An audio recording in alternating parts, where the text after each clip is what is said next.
नमस्कार. आज आहे 26 जुलै 2025. तर आजपासूनचा परत एक खास करून शेतकऱ्यासाठी अंदाज देणार आहे. तर खास करून काय करू तर आपण सुरुवात उत्तर महाराष्ट्राकडे करू. काय झालं, उत्तर महाराष्ट्राकडे काही भागामध्ये पाऊस पडले नाही. तर उत्तर महाराष्ट्रातल्या शेतकऱ्याला सांगू इच्छितो की 26, 27, 28, 29 जुलैपर्यंत नंदुरबार जिल्हा, धुळे जिल्हा, नाशिक जिल्हा, चाळीसगाव तालुका, तिथे रावेर, चोपडा, जळगाव जिल्हा, त्याच्यानंतर येवला, नाशिक या भागामध्ये म्हणजे 26, 27, 28, 29 पर्यंत चांगला जोराचा पाऊस पडणार आहे. शेतातून पाणी बाहेर निघणार आहे म्हणून हा अंदाज उत्तर महाराष्ट्रातल्या शेतकऱ्यांना लक्षात येतो.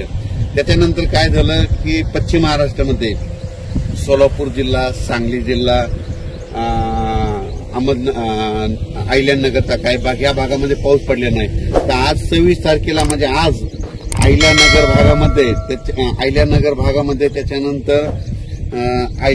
भागामध्ये त्याच्यानंतर सोलापूर जिल्ह्यामध्ये करमाळा तिकडल्या भागामध्ये सोलापूर जिल्ह्यात खूप ठिकाणी आज बऱ्याच म्हणजे दुपारनंतर जोराचा पाऊस सुरू होईल. रिमझिम काही ठिकाणी रिमझिम पडेल, कुठून शेतात पाणी निघेल म्हणून पश्चिम महाराष्ट्रातल्या शेतकऱ्यांनी हा अंदाज लक्षात घ्यायचा. त्याच्यानंतर आपण मराठवाड्याकडे बोलू.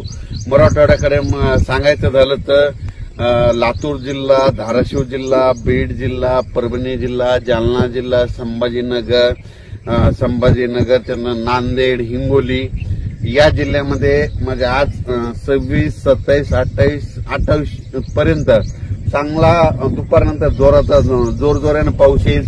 सरी येत राहतील, जोरजोरानं पाऊस येईल, पुन्हा मग कमी होईल, पुन्हा रिमझिम येईल. पण 28 तारखेपर्यंत मराठवाड्यामध्ये ह्या 5-7 जिल्ह्यामध्ये पाऊस 28 तारखेपर्यंत चालू राहणार आहे आणि 29 नंतर सूर्यदर्शन होणार आहे. त्याच्यानंतर काय करू, पूर्व विदर्भाकडे.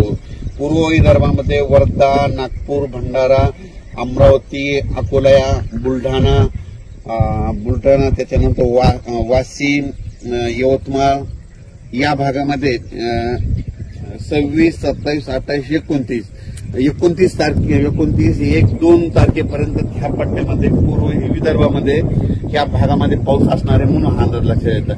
विदर्भातला पाऊस जरा 1-2 तारखेपर्यंत तिकडे मुक्कामच राहणार आहे म्हणून विदर्भातल्या शेतकऱ्यांनी हा अंदाज लक्षात येतात. थोडंफार काय होईल 28-29 नंतर ऊन पडेल पण थोडा पाऊस विदर्भात ते चालूच राहणार आहे म्हणून हा अंदाज लक्षात येतात. त्याच्यानंतर काय सांगायचं झालं तर पूर्व विदर्भ, पश्चिम विदर्भ, दक्षिण महाराष्ट्र, उत्तर महाराष्ट्र, कोकणपट्टी, खानदेश सगळीकडे आज म्हणजे असा रिमझिम पाऊस सुरू होईल. कुठं जोरात येईल, पुन्हा कमी होईल, पुन्हा जास्त होईल, पण हा पाऊस पडतच राहणार आहे. आणि कोकणातला पाऊस मात्र जोरानं पडणार आहे हे म्हणून लक्षात घ्यायचं. आणि योगायोगानं आज मी जातोय करमाळ्याकडे जातोय, म्हणजे झरेला जातोय. झरेला एक प्रोग्राम आहे, त्या झरेकडे जात असतंय. तर त्या झरे करमाळ्या तिकडल्या भागामध्ये पाऊस पडलेला नाही. आज तिकडल्या भागामध्ये 3 दिवसामध्ये पंढरपूर तिकडल्या भागामध्ये चांगला पाऊस पडणार आहे म्हणून पंढरपूर कडल्या शेतकऱ्यांसाठी ही आनंदाची बात आहे. काय झालं, अहिल्यानगर भागातले मला शेतकऱ्यांची फोन आले की आमच्या इकडे पाऊस नाही.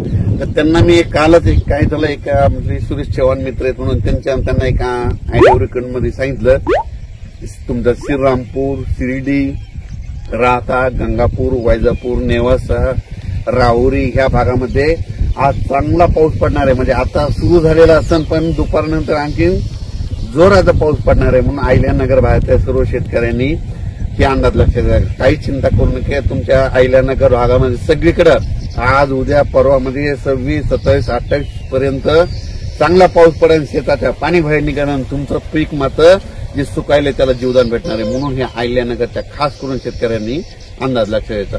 लातूर जिल्ह्यात 3 दिवस झाला पाऊस चालू आहे. धाराशिवला चालू आहे. म्हणजे सांगायचं झालं हा सगळीकडे पाऊस चालू आहे. फक्त पडला नव्हता फक्त अहिल्यानगर भागात, रावेर इकडे, चोपडा, यावल त्या भागामध्ये नव्हता. तिकडे देखील पाऊस सुरू झालाय म्हणून राज्यात आणखी 28 तारखेपर्यंत आहे. त्याच्यानंतर 29 तारखेला सूर्यदर्शन होईल काही काही भागामध्ये. 30 तारखेला आणखी चांगलं सूर्यदर्शन. त्याच्यानंतर 11-12 ऑगस्ट पर्यंत पुन्हा हवामान कोरडं राहील. मग काय होईल, 10 दिवस विश्रांती जाईल. शेतकऱ्यांनी काय करायचं, ऑगस्टच्या 10 पर्यंत तुम्ही तुमचे शेतीचे कामे करून घ्या. 12 ऑगस्ट मध्ये ऑगस्टच्या दुसऱ्या आठवड्यात परत एकदा चांगला असा मोठा पाऊस येणार आहे म्हणून हे अंदाज लक्षात घ्या. 12 ऑगस्टच्या दरम्यान परत एकदा पाऊस येणार आहे म्हणून हे देखील सर्व शेतकऱ्यांनी लक्षात घ्यायचं. म्हणजे ऑगस्टच्या दुसऱ्या आठवड्यात पाऊस येणार आहे. पण काय होणार आहे 29 तारखेपर्यंत 10-12 दिवस शेतकऱ्याला शेतीचे कामे करायला विश्रांती भेटणार आहे म्हणून हा अंदाज लक्षात घ्यायचा. अचानक वातावरणात बदल झाला तर लगेच एक निश्चित दिला जाईल.